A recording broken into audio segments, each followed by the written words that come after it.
you are planning to apply skilled worker visa, then you make sure that you know about white papers. So on 12th May 2025, the Home Office published this new guidance in which they have mentioned that we will increase language requirement for skilled workers and workers where a language requirement already applies from B1 to B2. So in this video, we will try to understand what is B1, B2. We will also try to understand what is CEFR framework. It also says we will introduce a new language requirement for all adult dependent of workers and student at level A1. Now, what is level A1?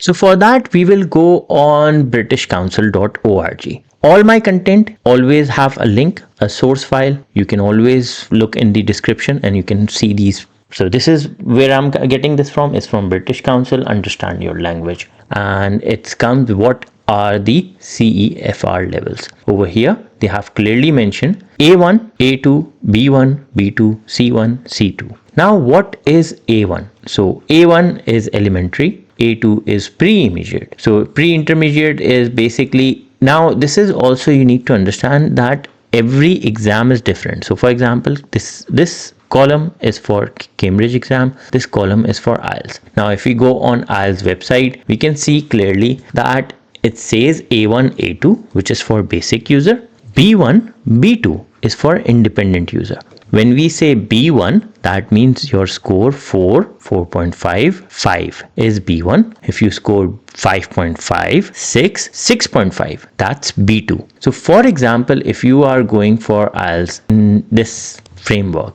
or you wanted to apply for the skilled worker visa and they have said that you need B2, so that means you need upper intermediate. So upper intermediate, now this is general for aptness English score. When we say English score, that's between 400 to 500. So every exam is different. Now which exams are eligible? For that we will go on gov.uk.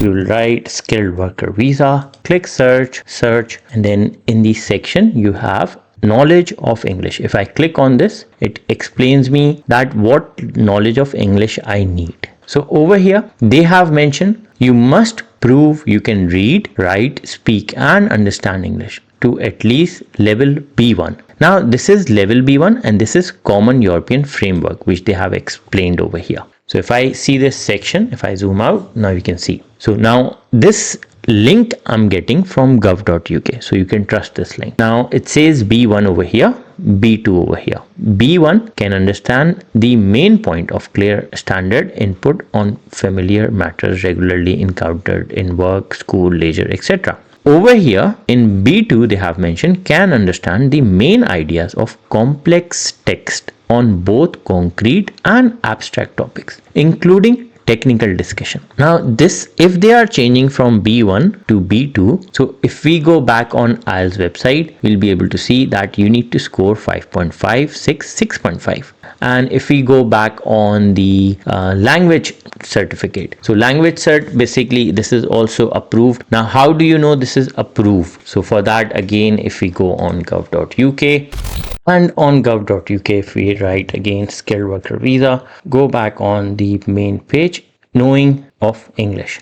Now this explains further. It says you can prove your English language by SELT, okay, approved provider. So if I click and open this, I'll be able to see the guidance for the approved provider. So which approved companies can provide you, like, which approved test provider. So it clearly, if you are in the UK, language cert, Pearson, Trinity College London, IELTS. If you are outside the UK, language cert, Pearson, PSI services, IELTS. Now Trinity College London is not, so because it's inside only, so that's why. So these are the 4 approved test provider. You can go on this website and you can click and you can search the approved list test provider. So if I click on this, I can see the whole file where I can, go for the test, when is the test is. So for example, when we are saying the new guidance from the gov.uk, it clearly says that from B1 to B2. If they are changing these rules from August, so we are expecting from either 4th August or September or October. So if you applying skilled worker visa after that date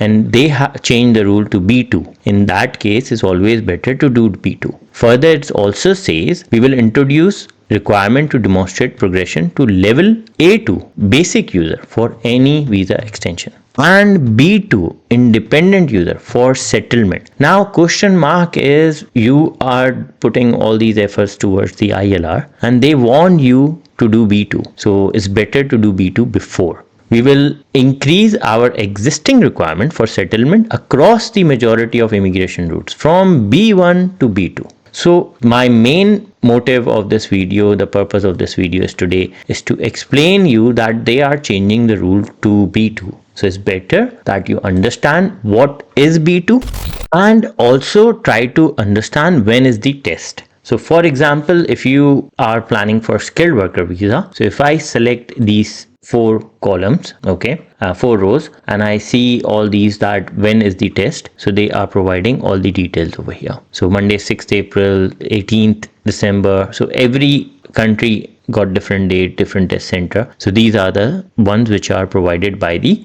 gov.uk, and they have provided this guidance. So make sure that if you wanted to do the test, then go for this one because they are changing the rule. Now let's try to understand, because there is another question that what is actually meant by the IELTS. So if we go back on IELTS website and if we look, IELTS and the CEFR, Common European Framework of Reference. So it clearly says B1, B2, and if we zoom in, we can see B2 is 5.5, 6.5. And if we go back on the language cert, so over here, they are much better because they provide you which test you are doing. So for example, live in the UK, this is one section. Work in the UK. In the work in the UK, they have provided A1 for this visa category. When we say A1, that means speaking and listening. When we say B1, speaking, reading, listening, writing. But on this website, if you're using them, then you can click B2 and you can book exam directly. So same for the study in the UK. If they're asking degree level, then you need to do B2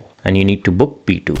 Now let me show you how the test looks like. So this is the sample page provided by the IELTS. So if we go, this is the test report. This is how the test report looks like. So if you wanted to book IELTS exam or any exam, the best is go on gov.uk. So for example, if I write in the search section gov.uk, and then over here I'll put English test. Prove your English language secure test. So the best idea is never search online, because there are some fake Facebook pages, there are some fake websites who are providing you English language test. So the best is you go on gov.uk, and then from gov.uk you select the links and you go on that. So they have provided you the approved test and they have provided you the approved test center links. So over here, book an English language test. So if I click IELTS over here, this will take me to this page straight away. This explains that which level I need as well. So currently it says B1 for these tests, but as I said,